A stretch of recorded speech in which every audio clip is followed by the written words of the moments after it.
जरा सुनिएगा। एक ऑपरेशन हुआ है सरारोगा के इलाके में, जिसमें आज से चंद साल पहले जब पुलवामा का वाक़या हुआ तो वहाँ हमारी फ़ौज के उस वक्त के कैप्टन और अब मेजर मोइज़ अब्बास, ये इस कौम का बहादुर बेटा, आज के इस वाक़े में जो दहशतगर्दों के ख़िलाफ़ था उसमें शहीद हो गया। My God! लेकिन ये स्पेसिफिकली इस ऑफिसर की जो जान जाना जो है ना, वो एक परेशानी वाली बात है। ये कैसे हो सकता है?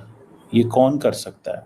क्या ये भारत ने करवाया है? अबे साले! एक्शन! इंडिया जो है वो पाकिस्तान के खिलाफ एक नई जंग शुरू करने का जवाब तलाश कर रहा है।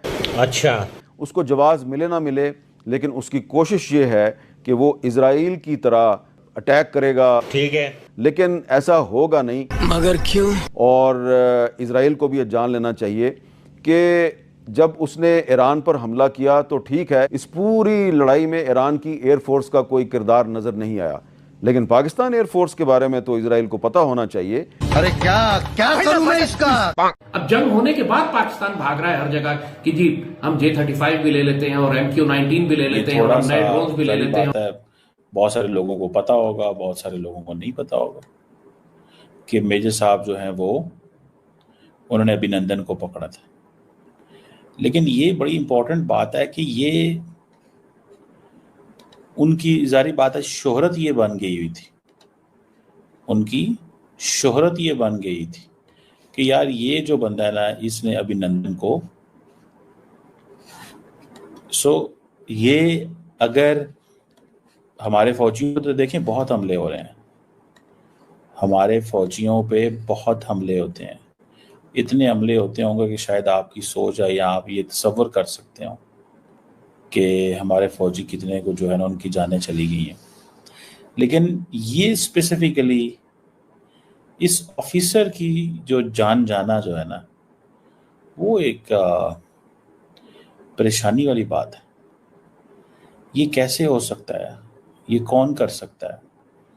क्या ये भारत ने करवाया है या ये एक रूटीन में वो मौजूद थे एक जगह पे? अभिनंदन के पास गया तो इंडियन एयरफोर्स विंग कमांडर अभिनंदन ने मुझे कहा कि captain, I am Indian air force wing commander 27981 अभिनंदन एंड आई सरेंडर। क्या उसमें पाकिस्तान की कोई कंट्रीब्यूशन फ्रंट एंड से नजर नहीं आई? ठीक है, माना पाकिस्तान का कोई भी ऑफिशियल ऑन कैमरा के नहीं बैठा, किसी ने ऑन कैमरा की स्टेटमेंट नहीं दी कि यार हम ईरान का साथ दे रहे हैं या ईरान को हम ड्रोन्स भेजेंगे। लेकिन पाकिस्तान ईरान की जंग में क्यों पड़ेगा? पाकिस्तान की अपनी सेफ्टी नहीं है क्या? लेकिन मैं बताता हूँ, मुस्लिम कंट्री, पहली बात आ गई, ईरान भी मुस्लिम कंट्री है, मुस्लिम कंट्री हमारा भाई है।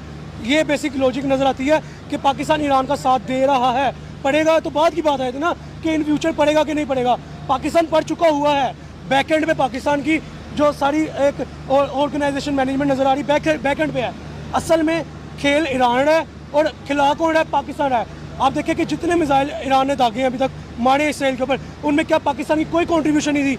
पाकिस्तान की कंट्रीब्यूशन थी, लेकिन तो कहा कि हम तो कंट्रीब्यूट नहीं कर रहे हैं। लेकिन मैं यही पहले बात कर रहा हूँ कि इस टाइम जो हमारी जो एजेंसी है, हमारी जो आर्मी है, हमारे जो फील्ड मार्शल है, वो डबल साइड गेम खेल रहे हैं। एक तरफ ट्रम्प के साथ, अमेरिका के साथ दोस्ती का हाथ बढ़ा रहे हैं, दूसरी तरफ अपने हमसाया मुल्क, अपने मुस्लिम ब्रदर मुल्क की मदद भी कर रहे हैं, मिसाइल दे के उनको लाइक बैकएंड से मोटिवेट करने की। हाँ मारो। तो फिर हमें पीएम ऑफ इंडिया नजर आते हैं, वो तो ट्रम्प को मुंह भी नहीं लगा रहे। एग्जैक्टली, मैं यही बात करने लगा था आगे कि आप देखें दूसरा पॉइंट, अगर नरेंद्र मोदी ने अमेरिका को आंखें दिखाई हैं, अमेरिका के साथ हाथ नहीं बढ़ा रहे, या अमेरिका को डोनाल्ड ट्रम्प को है शटअप खोल दिया है, तो मेरे ख्याल में वो